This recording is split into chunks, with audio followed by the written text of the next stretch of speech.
কবি সুবোধ সরকারের লেখা কবিতা বেলুড়।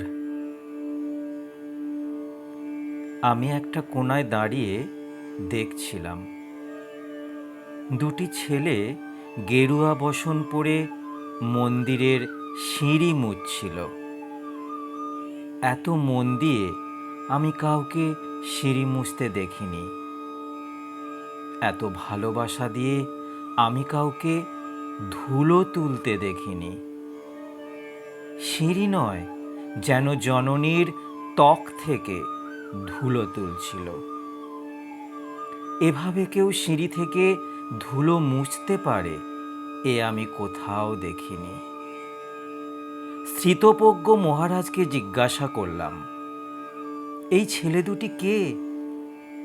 মহারাজ মৃদু হেসে বললেন, একজন নিউক্লিয়ার ফিজিসিস্ট, একজন IBM-এর 6 লাখ টাকার চাকরি ছেড়ে এখানে এসেছে। সিঁড়ি ধুতে এসেছে।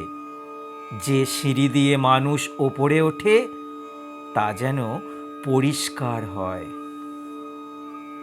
মহারাজ চলে গেছেন। সন্ধ্যা নেমে আসছে গঙ্গায়।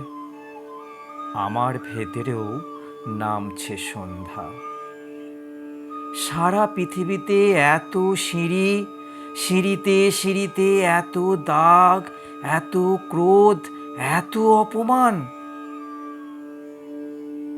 আরতি শুরুর আগে মনে হলো, যে সিঁড়ি মুছতে পারে না সে কোনোদিন মানুষের চোখের জল মুছতে পারবে না।